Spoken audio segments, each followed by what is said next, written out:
Section 18.4, still series RL circuits, resistance, reactance, and impedance.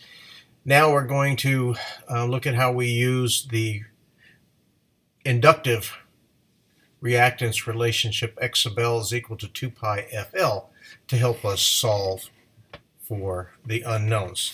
We'll still use our trigonometric functions and those other relationships we've learned, but now we can incorporate X sub L in here, because not only do we have X sub L, if we retool this or move the terms around, we can solve for the frequency and we can solve for the inductance.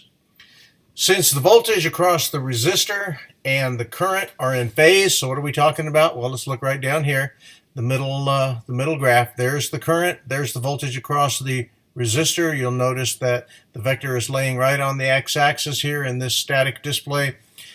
Current and voltage across the resistor are in phase, and R is plotted along the x-axis. X sub L is the inductive reactance, must be plotted along the positive y-axis. So if we look over here at the other graph, there is X sub L straight up along the positive j-axis, and we've got this 90-degree phase difference between the resistance and the inductive reactance.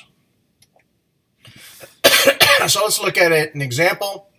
In an example here where we have our simple RL circuit, this time we let the resistor value equal 2.7 k ohms. We let the inductance equal 200 millihenries, and we have an operating frequency of 2,000 hertz, 2k hertz. Solve for the inductive reactance, the angle theta, and the impedance Z. So starting off with the relationship, X sub L is equal to 2 pi FL, we have all of our values that we can plug into the relationship. We have the frequency, we have the inductance, so we can solve 2 pi times 3k times 200 millihenries, and we get 3.77 k ohms of inductive reactance. So we have X sub L. So we've solved for the first one. The next value then we can solve for is the phase angle. So the phase angle, let's start with the tangent theta, is equal to, do we have the voltage across the inductor and the voltage across the resistor? We have not the voltage. We have X sub L and we have R. That should be X sub L. I hate when I do that. That should be X sub L, not V sub L. Okay, so we have X sub L, the inductive reactance, and we have the resistance. So 3.77 k ohms of resistance, 2.7 k ohms of resistance, and since the k's and the ohms cancel out, we're left with the tangent of theta is equal to 1.4, no units. So if I take the inverse tangent now of theta, in this case for theta, to solve for theta 1.4, we get a phase angle of 54.4 degrees. So now we have the phase angle that we can use to solve for our unknowns. So now let's choose the sine of theta is equal to X sub L over Z instead of R, X sub L over Z. In this case, we don't know Z, but we do know the sine of theta, and we do have X sub L. We know the sine of theta because we could solve for that because we do know theta, 54.4. So moving our terms around, Z, the impedance, is equal to X sub L divided by the sine of theta. 3.77 k ohms divided by sine of 54.4 degrees gives us a impedance, a total impedance for the circuit of 4.64 k ohms.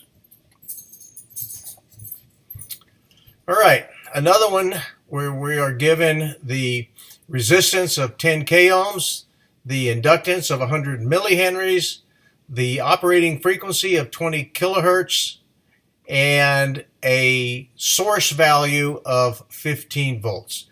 Solve for X sub L, the phase angle theta, the total impedance Z, the drop across the resistor V sub R, the voltage drop across the inductor V sub L, and the total current in the circuit. So we're asked to solve for 6 different terms here, and we were given 4 different knowns.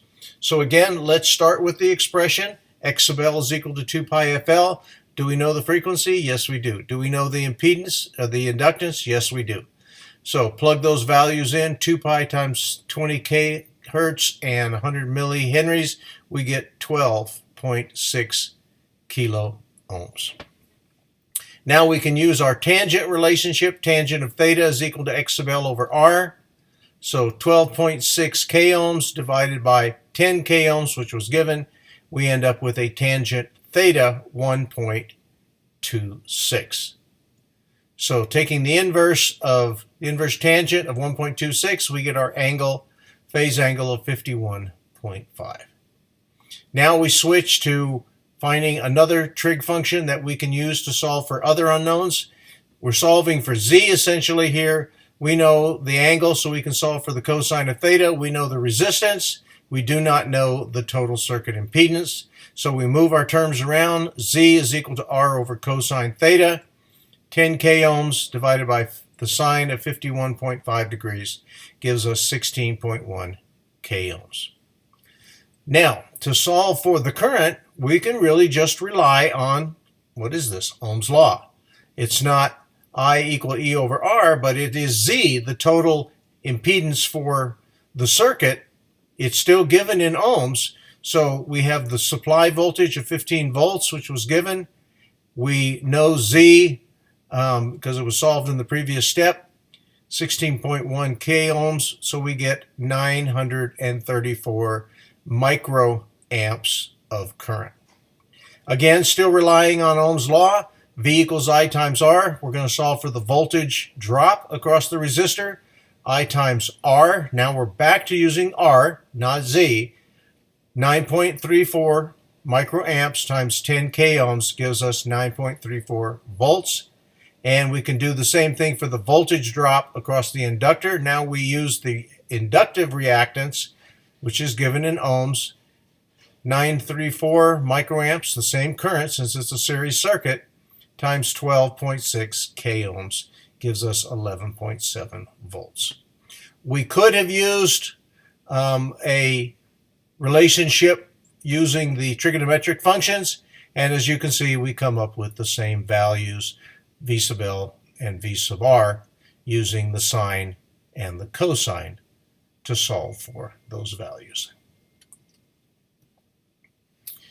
So another example, we've got an inductance given, 30 millihenries, a total impedance of 12 k ohms, a resistance of 7.94 k ohms, and V sub L equal to our voltage drop across the inductor, 4.19 volts. Again, we're asked to solve 1, 2, 3, 4, 5, 6, 7 unknowns. Okay, so in doing so, we can solve for our X sub L, just like we did in the previous examples. We get 12.6 k ohms. Choose our trigonometric function so that we can solve for the angle in this case. Cosine of theta is equal to R over Z, and we end up with 0.662. Take the inverse cosine, we get the angle of 48.6. Now I can pick another trigonometric function. In this case, the sine of theta is equal to X sub L over Z. Move the terms around so we solve for X sub L, and we end up with a sine value. Hang on here.